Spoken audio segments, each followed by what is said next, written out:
चलो आज हम लोग एक न्यू चैप्टर्स करते हैं, रेशियो एंड प्रोपोर्शन।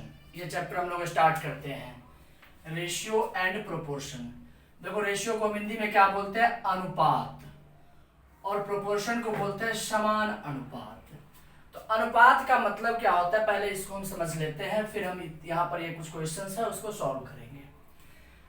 अनुपात वह गणितीय व्यंजक है जो समान इकाई की दो असमान राशियों के बीच संबंध या तुलना को दिखाता है। अनुपात means, ratio means comparison of A equal quantity या सेम क्वांटिटीज। दो समान जो राशियां ना, उनके बीच हम क्या करते हैं? संबंध को हम तुलना करते हैं। इकाई क्या होना चाहिए? यूनिट क्या होना चाहिए? समान होना चाहिए, इक्वल होना चाहिए। यदि रुपीज में हो तो रुपीज में ही, यदि मीटर में हो तो मीटर में, सेंटीमीटर में हो तो सेंटीमीटर में, यानी समान इकाइयों के बीच हम क्या करेंगे? तुलना करेंगे।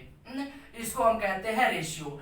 कि समान अनुपात में जो है हम क्या करके रेशियो निकाल के हम ये देखेंगे कितना अधिक है, कितना कम है, कितना गुना अधिक है, कितना गुना कम है, इसको हम करते हैं। जैसे मान लो हमारे पास एक ब्रेड है, ये मान लिया हमारे पास एक ब्रेड है, इसको मैंने क्या कर लिया? 4 भागों में इसको हमने बांट दिया और मैंने कह दिया कि एक पार्ट किसी एक को दे दो, एक पार्ट, ठीक है। तो यदि हम इसका फ्रैक्शन देखें, भिन्न देखें, तो भिन्न यदि आप देखोगे यहाँ पर, तो 4 भागों में इसको आपने बांटा था, इसमें से एक भाग दे रहे हो, एक हिस्सा, तो इसका भिन्न क्या होगा? 1/4। और इसी भिन्न को यदि आप रेशियो में लिखोगे तो क्या लिखोगे? 1:4, 1:4, 1:4। आप इसको ऐसे लिखोगे, यानी 4 में से 1। 4 टोटल पार्ट कितने हुए? ये जो टोटल क्वांटिटीज था वो कितने भागों में बटे? 4 भागों में बटे, जिसमें से 1 मिलेगा किसी एक को। यदि हमने कहा कि 2 दे दो किसी को, 2 दे दो, तो यदि इसका भिन्न देखोगे तो 2/4। इसको यदि आप रेशियो में लिखोगे तो 2:4, यानी ये जो है इसका क्या है? 2 गुना है। क्या है? रेशियो में ये इसका क्या है? 2 गुना है। सबसे छोटी इकाई में इसको हम चेंज कर देंगे, सबसे छोटी इकाई में, स्मॉलेस्ट यूनिट में कन्वर्ट कर देंगे, स्मॉलेस्ट में। तो ये क्या आ गया हमारा? 1:2। यदि मैंने कहा 3 दे दो, 3 भाग किसी को दे दो, तब यदि आप देखोगे तो फ्रैक्शन 3 कितने में से? 4 में से। टोटल कितने हमारे पास? टोटल क्वांटिटीज है 4, तो 3/4। इसको आप रेशियो में लिखोगे तो क्या लिखोगे? 3:4। ये जो है आपका, ये अनुपात का सिंबल है, अनुपात है। इसको हम, रेशियो को हम इससे इंडिकेट करते हैं, ठीक है।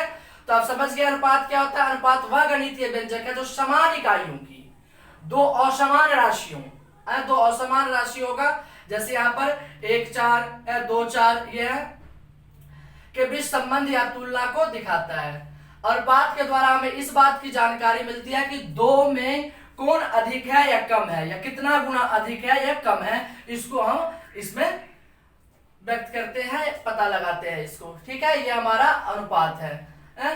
मान लो ए और बी 2 व्यक्ति हैं, एक के पास 100 रुपया है, दूसरे के पास 200 रुपया। ये रुपीज में होना चाहिए, यदि ये रुपीज में तो ये भी रुपीज में, यूनिट रुपीज में, पैसे में होगा तो पैसे में, वेट का होगा तो वेट में, डिस्टेंस का होगा तो डिस्टेंस में ही, metre metre, centimetre centimetre, kilometre kilometre, यानी यूनिट को आपको समान कर लेना है, इक्वल कर लेना है। अब इसका स्मॉलेस्ट ये देखना है, इकाई करना है, तो 0 से 0 कट गया तो 1:2, यानी बी के पास जो है ए का 2 गुना है। ए के पास जितने रुपया है उसका 2 गुना किसके पास है? बी के पास है, ठीक है। ये हो गया। अब वैसे हमारा है समानुपात। समानुपात, इसको हम बोलते हैं इंग्लिश में प्रोपोर्शन। प्रोपोर्शन, ये क्या होता है? 2 अनुपात आपस में बराबर हो। क्या हो? बराबर हो, उसे हम समानुपात कहते हैं। इसको हम इंडिकेट करते हैं इससे। 2 रेशियो कैसे कर दोगे? ये आपके समानुपात को इससे हम इंडिकेट करते हैं। जैसे मान लो ए और बी का रेशियो है 4:6 और सी और डी का रेशियो है 12:18। अब देखो, इसको 2 2 जा 4, 2 3 जा 6, इसको सिंपलेस्ट फॉर्म में कर दिया 2:3, इसको 6 2 जा 12, 6 3 जा 18, इसको भी कर दिया तो क्या आ गया? 2:3। तो ए और बी के बीच जो अनुपात है वही अनुपात किसके बीच है? सी और डी के बीच है। तो ये क्या है? समानुपात है, यानी बराबर रेशियो है। समानुपात को हम इससे इंडिकेट करते हैं, ठीक है, अब आप अनुपात समानुपात समझ गए। हम यहाँ पर अब कुछ क्वेश्चंस कर लेते हैं, ठीक है, जो 5-6 क्वेश्चंस है उसको हम कर लेते हैं यहाँ सॉल्व, ध्यान देना। पहला, यदि A:B=4:5, ए और बी के बीच जो रेशियो है वो कितना है 4:5 का, और बी और सी के बीच जो अनुपात है वो 2:3 का है, तो हमें क्या निकालना है, ए अनुपात बी अनुपात सी, हमें ये निकालना है। देखो ये ए रेशियो बी है, इसको हमने यदि फ्रैक्शन में कर दिया तो ए अपॉन में बी बराबर 4/5, इसको हमने कर दिया b अपॉन में 7 इक्वल्स टू 2/3। देखो यहाँ पर b है तो यहाँ ये 5 है, यहाँ पर b है तो यहाँ ये क्या है 2 है। अब इन दोनों को क्या कर लो, आप इक्वल कर लो। क्या कर लेना है, इक्वल। अब इक्वल हम कैसे करते हैं, तो एलसीएम लेके करते हैं ना इक्वल। तो यहाँ पर यदि हम इसको 2 से मल्टीप्लाई कर देंगे तो ये 10 हो जाएगा, और इसको यदि हम 5 से मल्टीप्लाई कर लेंगे तो क्या हो जाएगा 10, यानी 2 5 का एलसीएम लेंगे तो 10 आएगा। 10 में 5 से डिवाइड करेंगे तो 2, यानी 2 से इसको मल्टीप्लाई करो। देखो हमने यदि डिनोमिनेटर को 2 से मल्टीप्लाई किया तो इक्विवेलेंट तो तभी होगा जब आप न्यूमरेटर को भी 2 से ही मल्टीप्लाई करोगे। तो 2 से इसको मल्टीप्लाई कर रहे हो तो 2 से इसे भी आपको मल्टीप्लाई करना होगा। अब यहां पर किससे, 5 से। अब ये हमारा कितना आ गया, ए रेशियो बी, यदि हम ऐसे देखें तो ये हमारा आ गया 8/10, और बी रेशियो सी 10/15। अब हम यहां देखते हैं तो ए का रेशियो आप ये 8 ले लो, क्या ले लिया 8, बी का रेशियो हमने 10 और सी का रेशियो 15। तो ए बी और सी का अनुपात क्या आ गया 8:10:15। आ गया होगा समझ में। अब नेक्स्ट एक क्वेश्चन जो है वो भी वैसे ही है, उसको हम लोग करते हैं। नेक्स्ट क्वेश्चन को, इसमें क्या है, ए और बी का अनुपात 2:3 है। ए रेशियो बी बराबर 2:3, बी रेशियो सी बराबर 5:9, और सी रेशियो डी बराबर है हमारा 6:7। आपको A ratio B ratio C ratio D निकालना है, ये चारों निकालने हैं आपको। यहां भी हम ऐसे ही करते हैं, ए अपॉन में बी आप कर लो 2/3, बी अपॉन में सी कर लो 5/9, और सी अपॉन में डी कर लो 6/7। अब देखो सेम ये यहां ए है, ए इसमें नहीं है, बी यहां है, बी यहां है, इसके अकॉर्डिंग ही हम कर लेते हैं। बी यहां क्या है 3 और यहां क्या है 5, ठीक है।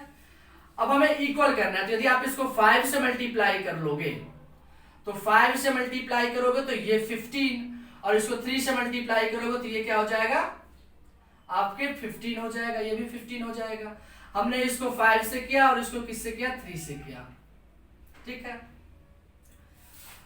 तो यहां यदि हमने इसे 5 से मल्टीप्लाई किया तो यहां भी हम इसको किससे मल्टीप्लाई करेंगे 5 से मल्टीप्लाई करेंगे, ठीक है। और यहां हम किससे करेंगे 3 से मल्टीप्लाई करेंगे। अब a अपॉन में b जो है हमारा आ गया 10/15, ठीक है।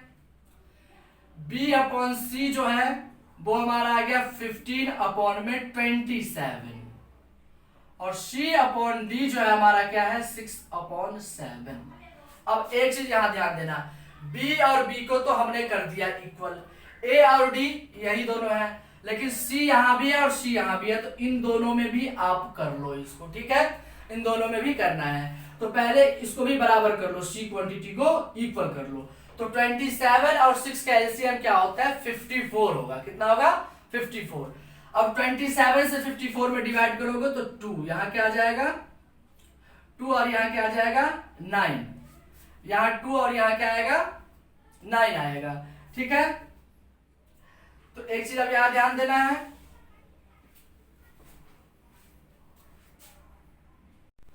तो चलो यहां पर ये बोला था मैं, इसको अब क्या करना है यहां पर 9 से मल्टीप्लाई कर लेते हैं। तो यहां 9 से मल्टीप्लाई किया तो यहां भी हम 9 से मल्टीप्लाई करेंगे, तो ये हमारा 10/15, ये हमारा 15/27, और ये हमारा आ गया 54/63। अब आप कहोगे कि यहां तो ये c है, ये है b, है ना, ये a और b का रेशियो है, और ये जो है आपका b और c का रेशियो है, और ये जो है आपका c और d का रेशियो है, ठीक है। अब यहां हमने इसको 9 से मल्टीप्लाई किया तो ये हमारा आ गया 54, ये आ गया 63। तो यहाँ पर C हमारा क्या है 27 और यहाँ पर क्या है C 54 है। अब हमें इन दोनों को फिर से इक्वल करना होगा, तो यदि हमें 27 को 54 लाना है तो 2 से मल्टीप्लाई कर दो आप, ठीक है। यदि हमने यहाँ 2 से मल्टीप्लाई किया तो B हमारा हो गया 15 2 जा 30 और यहाँ पर B कितना है 15 है। इसको भी 30 करना है तो इसे भी आप 2 से मल्टीप्लाई कर लो ऊपर नीचे, तो A/B अब हमारा कितना आ गया 20/30, ये हो गया आपका 30/54 और ये हो गया आपका 54/63। अब देखो B यहाँ भी 30 और B यहाँ भी 30, C यहाँ भी 54, C यहाँ भी 54, तो हमारा अब रेशियो निकल गया 20/30/54/63। समझ में आ गया होगा।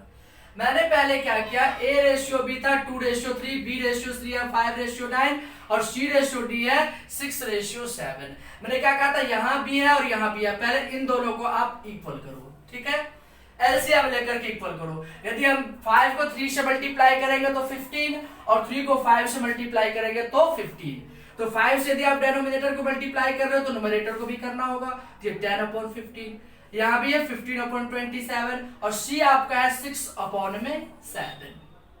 अब हमें यहाँ क्या करना था, C यहाँ भी था और C यहाँ भी है, इन दोनों को हमें क्या करना था, इक्वल करना था। तो 27 और 6 का एलसीएम क्या होता है 54 होता है, तो हमने 6 से 54 में डिवाइड किया तो 9, 9 से इसे मल्टीप्लाई किया और 27 से 54 में मल्टीप्लाई किया तो 2 से मल्टीप्लाई किया है क्या है, तो 2 से हमने यहाँ 2 से मल्टीप्लाई किया डिनोमिनेटर को, तो यहाँ भी करेंगे, यहाँ इसको 9 से किया तो यहाँ भी करेंगे, तो ये हमारा आ गया 30/54, ये 54/63 और ये 20/30, क्योंकि इसके अकॉर्डिंग अब हमें यहाँ भी मल्टीप्लाई करना होगा, क्योंकि B यहाँ पर क्या हो गया 30 हो गया। देखो C तो मिल गया 54, A तो यहाँ पर A ही है बस, तो ये हमारा 10, D 63, लेकिन B और B यहाँ दोनों इक्वल है, यहाँ भी B है और यहाँ भी B है, तो यदि ये 30 तो इसको भी 30 करना है, तो इसके लिए 2 से यहाँ मल्टीप्लाई किए, 2 से यहाँ मल्टीप्लाई किए, तो हमारा आ गया 20/30, 30/54, 54/63। ये क्वेश्चन हमारा हो गया। अब चलो हम करते हैं नेक्स्ट क्वेश्चन। नेक्स्ट क्वेश्चन हमारा क्या है, थर्ड, 4200 रुपीज की राशि को अमर और मदन के बीच 9/5 में बांटा गया, मदन को कुल कितनी राशि प्राप्त होगी। देखो आप कितने रेशियो में, मतलब रेशियो मतलब खंडित करना, भागों में बांटना है, उसको पार्ट में डिवाइड करना। अब 9 रेशियो है यहाँ पर 15, यानी ये अमाउंट जो है इसमें से 9 हिस्सा 9 हिस्सा मिलेगा किसी एक को और 5 हिस्सा 9 हिस्सा मिलेगा किसको, अमर को, और 5 हिस्सा मिलेगा मदन को। मदन को मिलेगा 5 हिस्सा, तो देखो 9 टुकड़ा करना है किसके लिए, अमर के लिए, और मदन के लिए कितना करना है 5, तो यानी टोटल ये कितने भागों में बटेंगे, तो 9 + 5 14। तो पहले आप सम ऑफ द रेशियो कर लेना, अनुपातों का योग कर लेना कि ये जो राशि है, ये जो अमाउंट है, ये टोटल कितने पार्ट में डिवाइड होंगे, क्योंकि उसका एक पार्ट हमें निकालना है। एक पार्ट निकालने के बाद उसमें से जितना जिसको मिलेगा उससे वो मल्टीप्लाई होगा, ठीक है। तो हम ये कितने भागों में बटेंगे 14 में, तो टोटल अमाउंट को आप 14 से डिवाइड कर देना, तो 14 × 42 300, यानी एक हिस्सा जो है, एक हिस्सा 300 निकल के आया। कितना निकल के आया 300। अब अमर का हिस्सा हम निकालेंगे, तो अमर को कितना हिस्सा मिल रहा है 9 हिस्सा, तो 9 को मल्टीप्लाई करोगे 300 से, तो अमर को कितना मिलेगा 2700 रुपया। कितना मिलेगा 2700। और मदन को कितना मिल रहा है 5 हिस्सा, तो मदन का 5 × 300 कितना आ गया 1500। ऐसे हमें निकालना है, सम ऑफ द रेशियो करके उसको डिवाइड कर देना, एक हिस्सा निकाल के जिसको जितना मिल रहा है उससे मल्टीप्लाई कर लेना, ठीक है। ये आपका क्वेश्चन नंबर 3 हो गया। अब देखो क्वेश्चन नंबर 4, संगीता और सोनू ने एक साथ मिलकर 6630 रुपया जमा किए, जो कि क्रमशः 4:9 के अनुपात में है। संगीता ने कितना धन जमा किया, संगीता ने कितना धन जमा किया, ठीक है। फिर देखो 4 और 9 टोटल कितने हो गए, 4 + 9 13। तो यहां पर हम निकालते हैं कि संगीता द्वारा जो धन जमा किया गया, पहले एक पार्ट निकाला तो निकालो 6630 को अब डिवाइड कर दो 13 से, 13 5 65 और 13 का 13 510 रुपया। एक हिस्सा कितना निकल के आ गया 530। इसमें से हमें निकालना बस किसका है, संगीता का। तो संगीता कितना कर रही है 4 है, तो संगीता का निकालना है। आप इस एक हिस्से को 4 से गुणा कर दो, 4 × 510 0 4 4 5 20, यानी 2040 रुपया जो है संगीता के द्वारा जमा किया जा रहा है। और यदि सोनू का भी निकालना है तो सोनू को कितना, सोनू का कितना है 9 है, तो 9 × 510 0 4590 रुपया किसके द्वारा, 4590 रुपया जो है सोनू के द्वारा।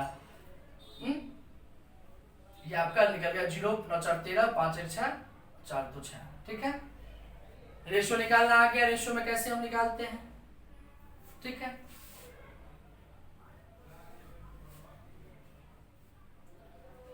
अब अगला क्वेश्चन आप देखो, यदि A अनुपात B हमारा है 12:17, B अनुपात C है हमारा 34:36 और C अनुपात D है हमारा 5:6। हम यहाँ पहले A/B, B/C और C/D, यहाँ ये हमने कर दिया इक्वल नहीं। अब यहाँ ABC इसको हम क्या करते हैं, मल्टीप्लाई एक बार कर लेते हैं। तो जब आप इसको मल्टीप्लाई करो तो C से C तो कैंसिल हो गया, B से B तो कैंसिल हो गया, बचा क्या A/D बचा, बस यही बचा। और हमें निकालना क्या है, A और D का रेशियो निकालना है। तो यदि हम इन सब अनुपातों को यदि हम गुणा कर लेंगे तब तो हमारा AD निकल के आएगा, इसको करने से AD निकल रहा है। तो AB का अनुपात क्या है 12:17 तो 12/17, BC का 34:36 तो 34/36, CD का 5/6 तो 5/6, 17 दूना 34, 12 तिया 36, 2 1 2 2 3 6 5/9। तो A और D का रेशियो क्या निकल के आ गया, 5:9 निकल के आ गया। ठीक है, ये क्वेश्चन भी हो गया। चलो अब आप लोग नेक्स्ट क्वेश्चन देखो। यदि गीता सुनीता, सुनीता विनीता तथा गीता और सुनीता इन दोनों का रेशियो कितना है, 1:2। सुनीता और विनीता इन दोनों का रेशियो क्या है, 2:3। और विनीता और सरिता इन दोनों के बीच का रेशियो कितना है, 5:6। तो कह रहा है तो गीता की आय क्या होगी यदि कुल आय 19,200 रुपया है तो क्या होगी। ठीक है, गीता सुनीता, गीता और सुनीता, गीता सुनीता, सुनीता विनीता और विनीता सरिता। तो गीता हम उसको अनुपात में एक बार दिखा देते, जैसे पहले क्या हूं, सुनीता पहले अनुपात निकाल लेता हूं, यह हमारा 1/2 है। इसके बाद सुनीता और विनीता पहले अनुपात निकालो फिर बटेगा 2/3, और विनीता और सरिता ये हमारा कितना है 5/6। अब देखो सुनीता यहाँ बराबर है सुनीता का इसका, ठीक है, 2 का है। यहाँ विनीता 3 है और यहाँ क्या है 5 है। ठीक है, तो यहाँ 3 और यहाँ क्या है 5, इन दोनों को आप क्या कर लो, बराबर कर लो।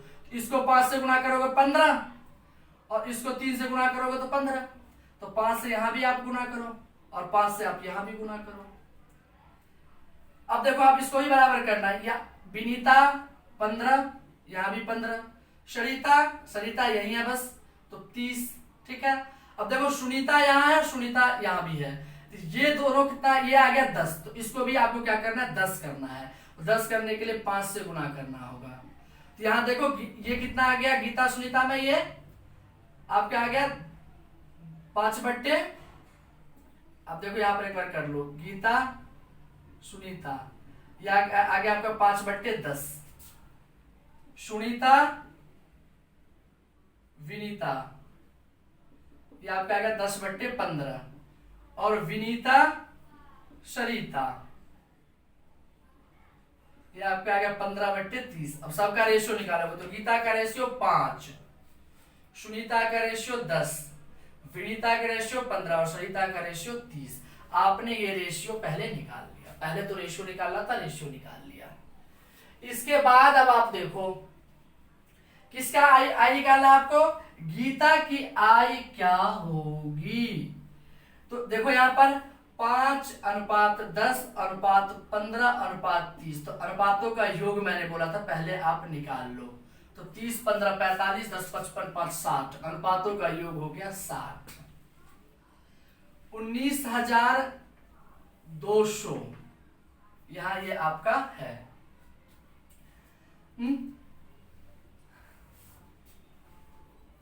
एक मिनट,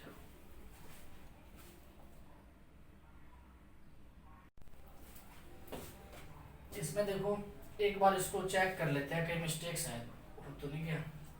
ये गीता और सुनीता है, एक बार चेक करते हैं। वैसे 1/2 और सुनीता विनीता, सुनीता विनीता इसका कितना है 2/3 और इसके बाद है विनीता सरिता, विनीता सरिता 5/6। अब यहां देखो सुनीता 2, सुनीता यहां भी 2, ठीक है। विनीता यहाँ 3 है और विनीता यहाँ क्या 5 है। तो मैंने बोला था बराबर करने के लिए इसको 5 से गुणा करो और इसको आप किससे करोगे 3 से। यहाँ भी किससे करोगे 3 से। यहाँ पर गलती से 5 से हो गया था, 5 से यहाँ भी करोगे तो ये आपका 1/2 और ये आपका कितना आ गया 10/15 और ये आपका कितना आ गया 15/18 आ गया, ठीक है। अब इसमें देखो हमने विनीता को तो इक्वल कर ही दिया, अब क्या इक्वल करना है सुनीता। सुनीता जो है यहाँ, सुनीता देखो यहाँ पर कितना है सुनीता 10 है और यहाँ सुनीता कितना है 2 है। इन दोनों को ही बराबर करना है तो 5 से गुणा कर दो आप। तो ये आपका कितना आ गया 5/10 है और यहाँ पर ये आपके 10/15 और ये आपके 15/18। अब देखो गीता की रेशियो क्या आ गया 5, सुनीता की रेशियो 10, दोनों जगह 10। इसके बाद विनीता की रेशियो 15 और सरिता की रेशियो 18। अब हम निकालते हैं, किसका निकालना है हमें, गीता की आई निकालना है। रेशियो में थोड़ा सा वहां मल्टीप्लाई में मिस्टेक हो गया था। तो 5 + 10 + 15 + 18, 18 15 33, 10 43, 5 48, यानी कुल अनुपातों का योग कितना हो गया 48 हो गया। टोटल अमाउंट कितना है 19,200। तो इसका आप एक भाग निकाल लो 48 से भाग करके। इसको 48 से यदि हम भाग करेंगे तो शायद ये किससे कटेगा, 24 × 48 करता हूँ, 24 ये जो है ना 12 × 12 और 12 × 6 72, 12 × 4 48, यहाँ पर 12 × 12 और 7 पर 2 12 × 6 72 और यहाँ पर हाँ 48, ये 4 चौके 16, 48 चौके पूरा पूरा कट जाता है। यानी ये हमारा कितना आ गया 400 आ गया। कितना आ गया, इससे हमने भाग कर कितना आया 400 आ गया, ठीक है। एक पार्ट आ गया 400, जिसमें से गीता का कितना है रेशियो 5, गीता का भाग कितना है 5। तो गीता की आय जो निकालोगे, गीता की आय तो आपका हो जाएगा 5 × 400, यानी गीता की इनकम कितना आ जाएगा 2000 आ जाएगा, ठीक है। आज के इस वीडियो में इतना ही। आज तो बेसिक क्वेश्चन, बिल्कुल इजी क्वेश्चंस था। अब नेक्स्ट वीडियोस में बिल्कुल हम एडवांस लेवल के क्वेश्चन लेकर आऊंगा, डिफिकल्ट क्वेश्चंस जो आपके एग्जाम्स में ज्यादातर पूछे जाते हैं। ये सभी क्वेश्चन आते हैं, लेकिन ये तो बिल्कुल आसान क्वेश्चंस है। लेकिन एसएससी सीजीएल वगैरह में थोड़ा डिफिकल्ट क्वेश्चन आते हैं, तो एडवांस क्वेश्चन लेकर के मैं नेक्स्ट वीडियोस में लेकर आऊंगा। आज के लिए इतना ही।